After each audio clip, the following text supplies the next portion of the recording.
다초점 인공수정체를 해도 별로 효과가 없다. 심지어는 다초점 이야기를 하면 과잉진료다, 이렇게 말씀하시는 분도 계신데요. 70세 이상의 고령의 경우에 다초점 인공수정체가 별로 필요 없다고 하시는 분들의 의견을 들어보면, 안녕하세요. 눈을 밝히다 라이트 형제 나성진입니다. 안과에서 진료를 보다 보면 많이 받는 질문 중에 하나가, 부모님 백내장 수술을 하고 싶은데 연세가 많으셔서 다초점 인공수정체를 하는 게 효과가 있을까? 바로 이 질문입니다. 고령에서는 눈의 노화가 많이 진행되어서 다초점 인공수정체를 해도 별로 효과가 없다. 심지어는 다초점 이야기를 하면 과잉진료다, 이렇게 말씀하시는 분도 계신데요. 솔직히 말씀드리면 시력 결과에 자신만 있다면 그렇게 말씀하시지 않을 것 같습니다. 오늘은 수많은 고령 환자분들에게 노안 교정 백내장 수술을 해드리고 또 만족을 안겨드린 의사로서 이 진실에 대해서 한번 파헤쳐보는 시간을 갖겠습니다. 끝에는 60세 이상에서 많이 나타나는 황반 변성 때문에 시력이 나빠서 불편하신 분들을 위해서 개발된 인공수정체를 소개해 드릴 테니까 꼭 끝까지 시청해 주시기 바랍니다.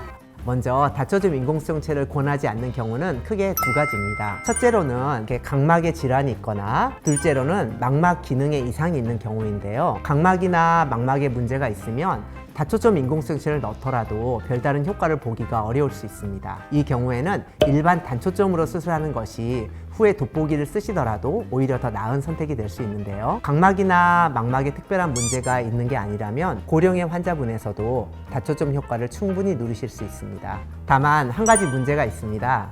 나이가 들면 안구가 건조해지고 그러면 검사의 정확도가 떨어지는데요. 인공수정체 도수를 계산하는 검사, 또 난시를 검사하는 각막 지용도 검사에서 오차가 생기면 수술 후에도 시력이 잘 나오지 않게 됩니다. 저희가 굳이 두 가지 이상의 장비로 교차 검사를 하는 이유도 이 때문인데요. 이렇게 해서 나온 결과를 분석하고 판독하는 것이 또 의사의 역량이기 때문에 경험이 많은 의사가 판독하는 것이 고령 환자분에서는 더욱 필요합니다. 70세 이상의 고령의 경우에 다초점 인공수정체가 별로 필요 없다고 하시는 분들의 의견을 들어보면, 나이가 들면 동공의 크기가 점점 작아져서 초점 심도가 깊어지니까 어차피 근거리가 잘 보이게 되니까 단초점만 해도 돼, 이런 의견인데요. 실제로 나이가 들면서 동공이 조금씩 작아져 가는 것은 맞지만 다초점을 안 하고 근거리까지 잘 볼 수 있는 것은 아닙니다. 그래서 좀 과장된 표현이라고 할 수 있고요. 제 아버지의 경우에 15년 전에 레스토라는 렌즈로 백내장 수술을 해드렸는데요. 당시에는 난시 교정 렌즈가 없어가지고 한쪽에는 난시가 남게 됐어요. 그래서 난시 때문에 계속 불편해 하셔서 75세 때 라식으로 난시를 교정해드렸습니다. 나이가 들면 라식을 못한다고 알고 계신 분도 계신데요. 걱정 안 하셔도 되겠죠?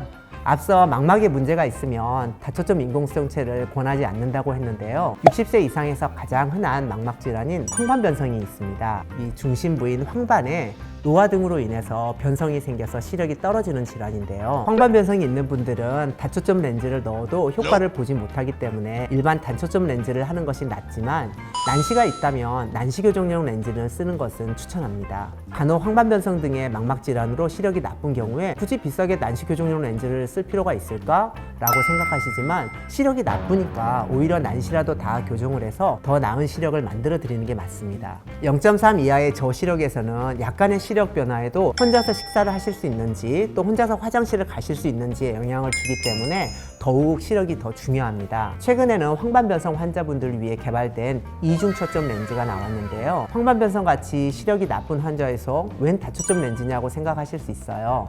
독일의 안과 의사가 개발을 했는데요. 보통 우리가 30에서 40cm의 거리에서 근거리를 보게 되는데, 이 렌즈는 15cm, 이렇게 아주 가까운 거리에서 글씨를 볼 수 있도록 하는 돋보기 렌즈라고 생각하시면 됩니다. 15cm라는 가까운 거리에서 보는 것이 처음에는 불편할 수 있어도 어느 정도 연습과 적응하는 시간을 가지면은 돋보기 없이 가까이에 있는 작은 글씨를 읽을 수 있는 장점이 있습니다. 렌즈를 넣는 위치가 다를 뿐인데요. 원래 백내장 수술을 하면 이렇게 수정체 낭 속에 인공수정체를 넣어주게 돼요. 그 사이에 모양체 고랑이라고 하는 곳에 SML 렌즈를 더 추가해서 넣어주는 거예요. 백내장 수술을 할 때 동시에 삽입을 하거나 백내장 수술을 먼저 하고 한 달 이후에 이 SML 렌즈를 삽입하면 안전합니다. 일단 0.1에서 0.3 정도의 저시력 환자분이 대상인데요. 보통 우리 머리가 가까운 곳을 보는 40cm보다 훨씬 가까운 15cm에서 더 잘 읽으시는 분에서 이 렌즈를 넣었을 때 유용합니다. 양안 시력이 0.3 이하일 때